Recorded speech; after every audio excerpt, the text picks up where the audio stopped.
Doctor Fernando, pues una alegría inmensa. Yo creo que el Senado tuvo un momento de lucidez, de sensatez. Creo que escuchó a las familias colombianas, a las mamás. Sirvió mucho lo que la pedagogía que hicieron los medios de comunicación y las redes. Yo creo que al final los congresistas tuvieron que escuchar y por 46 votos, 5 de los que se registran digitalmente y uno manual, pues se archivó el proyecto de acto legislativo que buscaba legalizar el uso, la producción, la distribución, la comercialización, la venta de marihuana en Colombia. Nos alegra porque Colombia ha tenido una política sensata y es el consumo es un problema de salud pública, el consumidor no es un delincuente, es una persona enferma, pero al jíbaro, al narcotraficante, a quienes envenenan a los niños, a los jóvenes, pues hay que darles un castigo. Yo creo que enhorabuena, el Congreso lo entendió, el Senado lo entendió y se archiva por fin este proyecto. Bueno, una gran noticia porque íbamos a pasar una enorme vergüenza. Dejar la Constitución, la marihuana inscrita en la Constitución Nacional era lo que faltaba. Senadora, perdóneme, no estaba previsto que se lo preguntara, pero ¿qué hay del metro de Medellín? ¿Será que el alcalde saliente, Pinturita, se va a quedar con el metro de Medellín, destituyendo a su actual gerente y nombrando un amigo suyo? Nosotros tenemos una enorme preocupación con ese tema, doctor Fernando.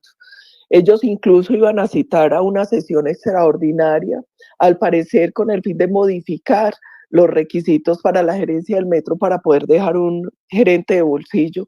Logramos que se suspendiera, pero hoy 13 es la ordinaria. Nosotros denunciamos ante la Procuraduría un posible conflicto de intereses de algunas personas que están nombradas en la Junta. Nosotros esperamos que hoy no se tome esa decisión, que no se vayan a tomar el metro de Medellín mal. Sería un trago amargo que hasta el último día trataran de acabar con lo que nosotros hemos construido por tantos años en la ciudad. Ya se robaron a Medellín. Lo dijo el alcalde entrante Federico Gutiérrez. Rasparon la olla y se la llevaron. Ahora que se traten de tomar la última empresa que quedaba independiente, que es la empresa Metro, pues sería muy grave para los antioqueños. Yo espero que eso no suceda y bueno, nosotros estamos atentos a ver qué medidas nos da la Constitución y la ley sobre ese tema si llegara, Dios no lo permita, suceder. A propósito del alcalde Federico Gutiérrez, vimos una noticia que nadie ha controvertido y es que él denunció que había encontrado un déficit algo así como de 2.8 billones de pesos. Nadie reaccionó, a nadie le importó, esa noticia pasó desapercibida, senadora. Parece que sí, nosotros mantenemos la esperanza por la gran cantidad de denuncias que hay en Procuraduría, en Fiscalía, en los entes de control, que se haga justicia, porque no solo son los secretarios de Quintero, es que la cabeza de la administración tiene que responder por lo que pasó en Medellín. La denuncia de Federico es muy grave y lo más triste es que en este proceso de empalme, cada que se va a una entidad se descubren cosas terribles y allá nadie dice tener información, nadie dice saber nada, pero los hechos son discientes. Afortunadamente, Pico decidió que se hacía también una revisión forense de la información y yo creo que más temprano que tarde por fin se van a dilucidar todos los carteles de contratación y todo ese gran carrusel que se armó, que finalmente es un modus operandi parecido pero peor del que en su momento se dio en Bogotá con el tema de los hermanos Moreno.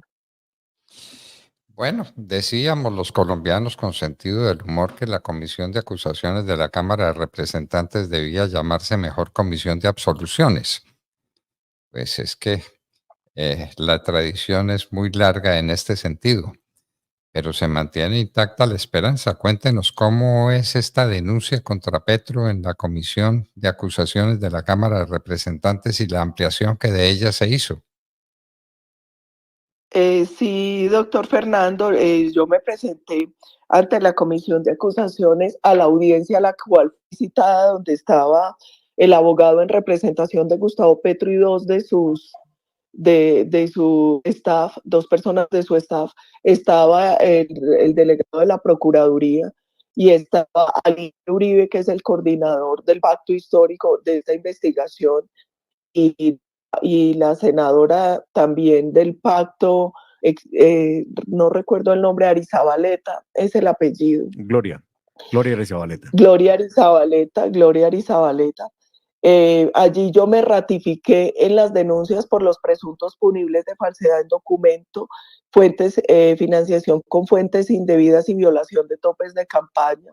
Allí también yo entregué información porque el 8 de agosto, cuando yo hice la denuncia, todavía no se sabía, por ejemplo, el tema de los testigos que recibieron, más de 80,000 testigos que recibieron pago que no fue reportado. No se sabía todavía lo de la empresa Sadi, que le brindó apoyo a la primera, segunda vuelta, a la consulta interpartidista y a las listas al Congreso del Pacto Histórico. No, en este momento no se sabía de los eventos no reportados.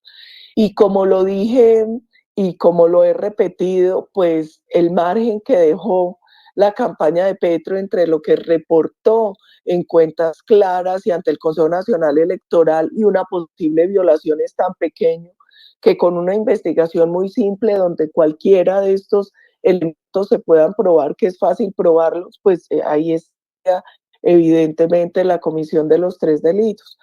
Yo confío en que el Consejo Nacional Electoral y la Fiscalía van a avanzar. La Fiscalía compulsó el 2 de octubre copias de las declaraciones de Nicolás, porque esas copias también evidencian posible comisión de esos delitos, y por tema de competencia, el fiscal Burgos remitió toda esa información a la Comisión de Acusaciones. Entonces, doctor Fernando, pues en Colombia sí, hemos creído que es de absoluciones, pero yo también he dicho, pues no se derrota al que no se rinde, aquí estamos para seguir dando la pelea y todos los colombianos estamos vigilantes porque esperamos que se haga justicia. Aquí ha sido demasiado evidente la posible elección ilegal de Gustavo Petro y yo creo que nosotros esperamos respuestas de los distintos entes. Usted lo dice con toda claridad, es que cualquiera de estas cosas que se prueben y se prueban todas, pues con mayor razón, y llevan a la conclusión constitucional, y es que el elegido en esas condiciones pierde la investidura. Nada menos que eso, senador, es lo que puede ocurrir y debe ocurrir. Así es, doctor. Así es, doctor Fernando, y es muy importante que usted haga esta aclaración porque estamos enfrentando un nuevo 8.000 mucho más grave, pero además, en el momento del proceso 8.000, la Constitución no contemplaba la pérdida del cargo y pérdida de investidura por violación de topes de campaña, pero a raíz de una modificación legal que se votó en el Congreso, que pasó todos los controles, pues hoy sí existe dentro de la Constitución que la violación de topes de campaña da pérdida del cargo y pérdida de investidura. Nada menos que eso, nada menos que eso, y solamente con las declaraciones del hijo de Gustavo Petro bastaría, ¿no? Bastaría, y con las declaraciones de Armando Benedetti. Y es que son Así es. que Perdón, salen de la doctor entraña del Fernando, petrismo, salen estas declaraciones. es que no son los opositores, fueron el hijo, la excuñada, el hermano, ellos son los que han declarado frente al tema de Gustavo Petro, pero usted me hace recordar algo y es que en esa misma audiencia, y yo quiero que todo Colombia sepa que lo solicité porque varios lo solicitamos en la audiencia, solicité que sea llamado a declarar Armando Benedetti, Laura Sarabia, Day Vázquez, que sean llamados también a declarar el gerente de la empresa Sadi, que se ha llamado a declarar Santa López Sierra, Euclides Torres, el profesor Uzcategui, que fue testigo electoral y declaró que a ellos les pagaron, y en el registro de testigos, porque eso hay que pasarlo a la registraduría. Fueron más de 80.000 testigos que se registraron, el número más alto que se haya presentado por parte de cualquier partido candidato en una elección. Entonces, yo creo que es muy importante que todo eso se sepa, que escuche, porque son pruebas que legítimamente exigimos para poder corroborar o no si se dio la comisión de esos delitos. Ahora, no nos alienta mucho el saber que petristas consumados serán los instructores de la investigación contra Petro. Ahí no hay un conflicto de intereses elemental, obvio. El problema, doctor Fernando, es que nosotros recusamos a los miembros de la comisión de acusaciones. Yo personalmente lo hice, que tenían vínculos con el gobierno porque eran parte de su partido, de su bancada de gobierno. Sin embargo, negaron la recusación a pesar del evidente conflicto de intereses. Además, porque si, por ejemplo, la empresa Sadi, en un derecho de petición que me respondió a mí, que yo anexé como prueba en la audiencia, dice que ellos fueron contratados para primera, segunda vuelta, para elección al Congreso interpartidista, pues ahí hay un conflicto evidente. El problema es que fue negado, fueron negadas las recusaciones, pero aquí lo que tiene que existir es una presión y una vigilancia de los colombianos que queremos que se haga justicia frente a este caso. Esperamos que sea así. Y entonces, ¿qué se sigue? ¿Esto queda para el año entrante o la comisión se reúne antes del 16 de diciembre? ¿Qué va a pasar en estos días o cuándo se reinicia este proceso del que el país debe estar pendiente, senadora? Doctor Fernando, ellos no nos informaron si van a continuar permanentemente la investigación o si van a salir a receso hasta el 16 de febrero, que es el receso del Congreso, pero yo creo que lo importante aquí es que hagamos continuo monitoreo, porque además a mí me preocupó que llamaron más o menos 10 personas para ratificarnos en la denuncia y al parecer unas 6 no se presentaron. Y el señor apoderado, el representante legal de Petro, que es el doctor Mauricio Pava, dice que entonces hay que desestimar esas 6 denuncias y este es un caso penal donde no se puede desestimar porque no haya ratificación de la denuncia. Entonces ahí nosotros tenemos preocupación, igual vamos a seguir vigilando. Y yo le quería agregar algo que olvidé ahora que me parece muy grave cuando hablamos de lo de la legalización, del intento de legalización de la marihuana, de todo el proceso de la marihuana. Y es que a las 11:30 de la noche, no recuerdo bien la hora, el presidente Gustavo Petro se atrevió a afirmar en su cuenta de X, antes Twitter, porque él parece que por ahí es que gobierna, que quienes ilegalizamos recibimos sobornos. Frente a eso, hay varias cosas. La primera es, llama la atención que lo diga alguien que según su hermano, para ganar se hizo pactos con narcos, que según su hijo, para ganar recibió plata de narcos y según Sadi, pues usó la narcoavioneta, las avionetas del narcopiloto que se entregó en Estados Unidos. Esa afirmación de Petro es una calumnia. Yo lo voy a denunciar por calumnia. Eso es un delito. Si él tiene alguna prueba de que recibimos sobornos los 46 senadores que votamos contra la legalización, pues que nos denuncie. Y a uno lo que le da tristeza es que a él le cuesta estar a la altura de la dignidad que representa. Él es el presidente de Colombia y la calumnia no puede ser el nivel del debate. Senadora, ¿y soborno de quién? ¿Quién les puede pagar a ustedes por hacer una denuncia en contra de un hecho semejante? ¿Soborno de quién? Es muy particular que él hable de soborno porque ayer en plenaria pueden revisar los videos. Algunos senadores sí denunciaron que habían empresarios en el salón de apoyo presionando que se aprobara ese acto legislativo. Por el contrario, de acuerdo a las expresiones de varios senadores ayer, ellos son los que deberían explicar qué hacían los empresarios allí y para qué y por qué estaban tan pendientes de un acto legislativo que buscaba legalizar la producción, el consumo, la comercialización y la distribución de la marihuana en Colombia. Si el gobierno y los petristas esperan que nosotros normalicemos el consumo de drogas en Colombia, no lo vamos a hacer. Si esperan que nosotros dejemos desprotegidos a los niños y jóvenes y las familias, pues no lo vamos a hacer. Si espera que nosotros busquemos congraciarnos con jíbaros y narcotraficantes, legalizándolos el negocio, no lo vamos a hacer, doctor Fernando, porque existen múltiples estudios, entre ellos de Naciones Unidas, de la Oficina contra las Drogas y el Delito, que prueban que la legalización ha incrementado el consumo en los países y no ha servido para nada en el desmantelamiento del comercio ilegal y de las mafias. Por el contrario, se ha demostrado que la mayoría de consumidores siguen acudiendo a las redes ilegales y que lo que se recauda, porque ese también fue el argumento el lamentable argumento de la lamentable exposición que hizo el ministro del Interior ayer, si el problema es de plata, como él afirma, pues que lea y que se documente un poco más, porque los estudios también demuestran que el recaudo que se logra legalizando el negocio vía impuestos no alcanza a cubrir los gastos de salud pública que se generan por el incremento del consumo.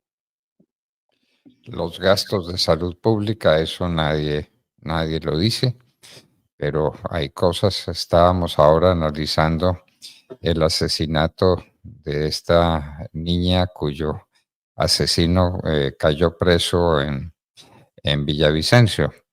Y decíamos que una persona que no tenga cocaína entre pecho y espalda, por mala que sea, por perversa que sea, por criminal que sea, no es capaz de cometer semejante delito con una niña de 15 años, que ahí tenía que haber droga de por medio. Es que la droga es destructiva, la droga acaba con el ser humano y lo convierte en peor que en una bestia. Entonces tengamos eso presente de lo que significa la droga en Colombia para tanta gente y para tantas familias. La destrucción del ser humano, la destrucción de las familias, ¿no? Así es, doctor Fernando, está comprobado que la mayoría de casos de capturas por comisiones de delitos están bajo influjo de drogas y alcohol. También es innegable, y así lo afirman los estudios de drogodependiólogos, que la marihuana sí es una sustancia que causa daños irreversibles en el cerebro. Eso también está demostrado. También está demostrado que normalmente se inicia por lo que muchos denominan drogas blandas como la marihuana, y luego se pasa a otro tipo de drogas. ¿Sabe qué le duele a uno? Que el debate no se permita que se haga como un debate técnico, que se haga un debate con argumentos, que se haga un debate de verdad con estudios que nosotros mencionamos allá, y por el contrario se dediquen a descalificar o a leer letras de reggaetoneros para tratar de justificar lo que no es justificable. Senadora Paola Holguín, como siempre, inmensamente agradecidos por su presencia en la hora de la verdad y por las luces que usted le da desde esta tribuna al pueblo colombiano. Muchísimas gracias, senadora. Gracias, doctor Fernando, por no abandonarnos nunca en esta lucha. Mi Dios lo bendiga por las luces que da usted a su equipo. Si no volvemos a hablar, a usted, a todos los oyentes, al equipo de la hora de la verdad, una feliz Navidad, un feliz año. Que mi Dios los siga iluminando y les mantenga esa fortaleza para luchar como lo han hecho hasta ahora por Colombia. Que mi Dios los bendiga.